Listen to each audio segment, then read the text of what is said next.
Yesu ashimwe cyane bavandimwe, amahoro y'Imana abane namwe kandi ubuntu bw'Umwami wacu Yesu Kristo bube muri mwe. Ni Muhozi Eric ubasuhuza, ndabifuriza amahoro y'Imana, ndabifuriza imigisha yose iva ku Mana.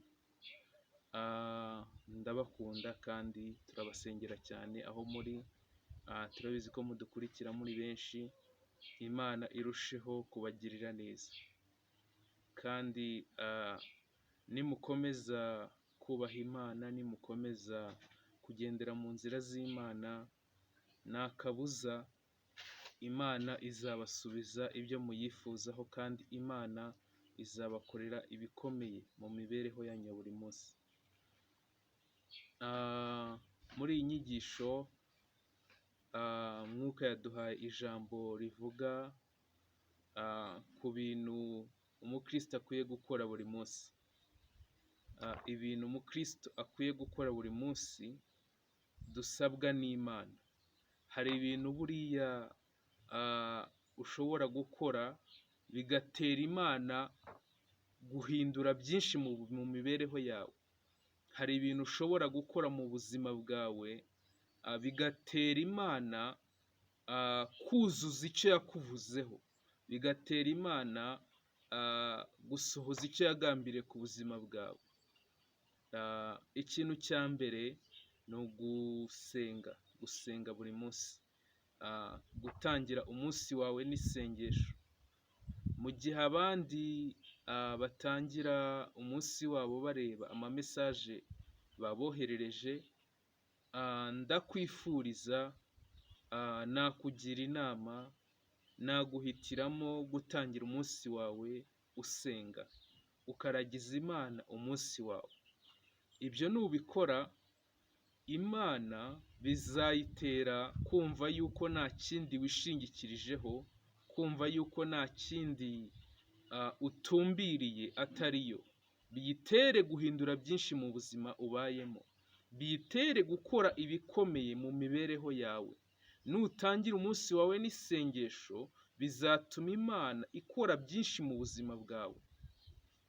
Iyo dusomye muri Zaburi 118 umurongo wa 24, Zaburi 118 umurongo wa 24, hari ijambo ritubwiye ngo uyu ni wo munsi Uwiteka yaremye, turawishyimiramo, turawunezererwamo. Ikintu cya mbere rero ugomba gukora mu munsi wawe Uwiteka yakuremeye, ugomba kuwishimiramo mu masengesho. Mu bihe byo gusenga tuzahakura ibyo isi itaduha. Mu bihe byo gusenga tuzahakura imigisha imiryango itaduha. Imana iyo uyegereye bituma nawe bya bindi byari byarananiranye mu buzima bwawe ibisubiriza kwiyubahisha kubera yuko wayegereye. Amen. Ikintu cya kabiri umukristo akwiye gukora buri munsi ni ugusoma ijambo ry'Imana. Gusoma ijambo ry'Imana. Ijambo ry'Imana rifite imbaraga zo kuduhesha ikintu icyo ari cyo cyose. Ijambo ry'Imana rifite imbaraga n'ubushobozi bwo kuduhesha ikintu icyo ari cyo cyose. Iyo dusomye muri Zaburi 119 umurongo w'114, hari ijambo ritubwiye ngo ni wowe bwihisho bwanjye n'ingabo inkingira, niringira ijambo ryawe. Ni wowe bwihisho bwanjye n'ingabo inkingira, niringira ijambo ryawe. Mwene data, nta kindi kintu ugomba kwiringira, nta kindi kintu ugomba guhanga amaso, nta zindi mbaraga, nta bundi bushobozi, nta bundi bwugamo dufite atari Yesu. Ugomba kwizera ijambo ry'Imana. Ijambo ry'Imana rigomba kukubera itabaza. Ijambo ry'Imana rigomba kukubera urumuri. ijambo ry'Imana rigomba kukubera amazi amara inyota. Ijambo ry'Imana rigomba kukubera umutsima utera imbaraga mu buzima bwawe, kubera yuko nuryizera rizahindura byinshi, rizahindura imibereho yawe, rizahindura ibyo wari uri gucamo byose, kubwo kwiyubahisha kw'Imana, kandi Imana izabikorera kubera yuko wayizeye. Ikintu cya kabiri tubonye yuko tugomba gusoma ijambo ry'Imana buri munsi tukaritekerezaho. Uko urimedita niko urushaho kumva neza icyo Imana igambiriye ku buzima bwawe. Ikintu cya gatatu, ugomba gushima Imana buri munsi. Umunsi ku wundi ni umunsi Imana iguhaye kugira ngo uyishime. Umunsi ku wundi ni umunsi Imana iba iguhaye kugira ngo uyinezererwe. Nta kintu gihesha Imana icyubahiro, nta kintu kinezeza Imana nko kumva amashimwe y'abana bayo. Iyo Imana uyishimye bituma na cya kindi urimo urayisaba igikora. Iyo dusomye mu Befeso ibice 5 umurongo wa 20, hari ijambo ritubwira ngo mujye mushima Imana Data wa twese kubw'ibintu byose. Wumvise? Ngo mujye mushima Imana Data wa twese kubw'ibintu byose. Nta kindi kintu gihesha umukristo imigisha uretse gushima Imana. Ngo iyo ushimye Imana, Imana nawe iraza igakora na bya bindi urimo urayisaba kugira ngo uzagaruke uyishime. Tugomba gushima Imana kubw'ibintu byose.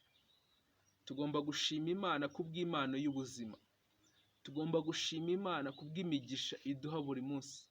Tugomba gushima Imana ku byo yadukoreye.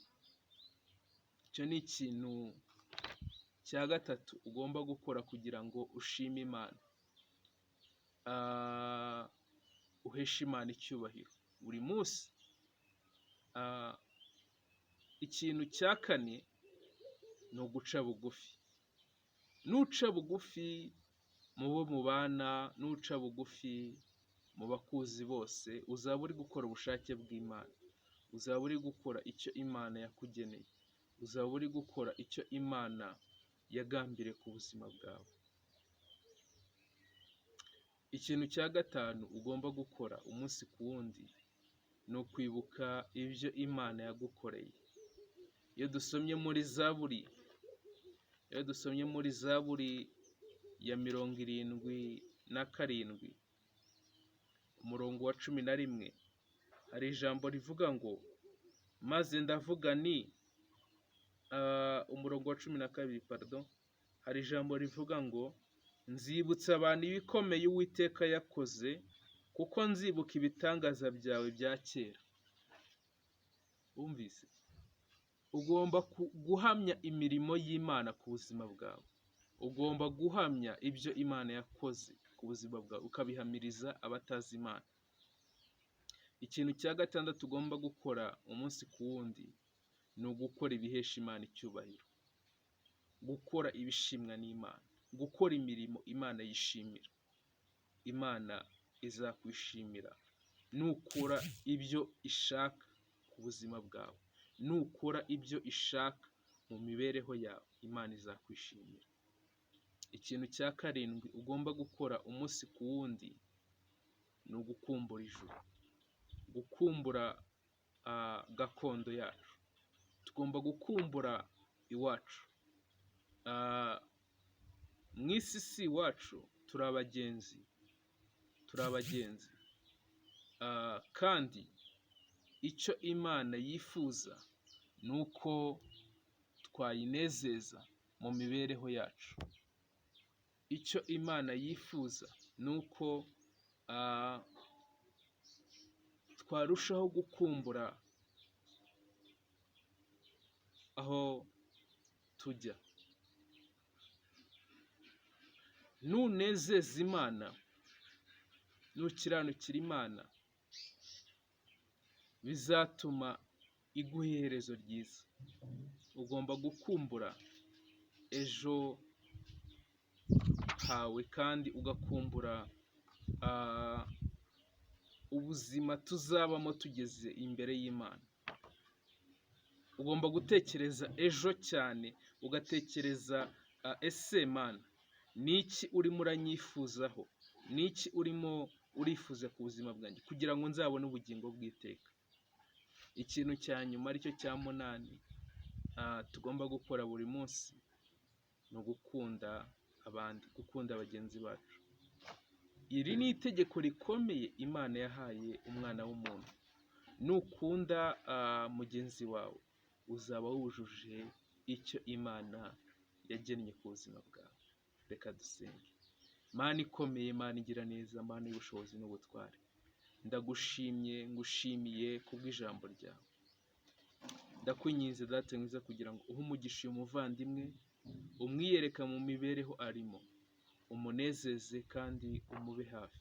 Mu izina ryawe Yesu, ibyo ducamo byose n'ibyo dukora byose bibereho kuguhesha icyubahiro. Ku bwa byose izina ryawe rihabwe icyubahiro. Amen. Shalom, shalom.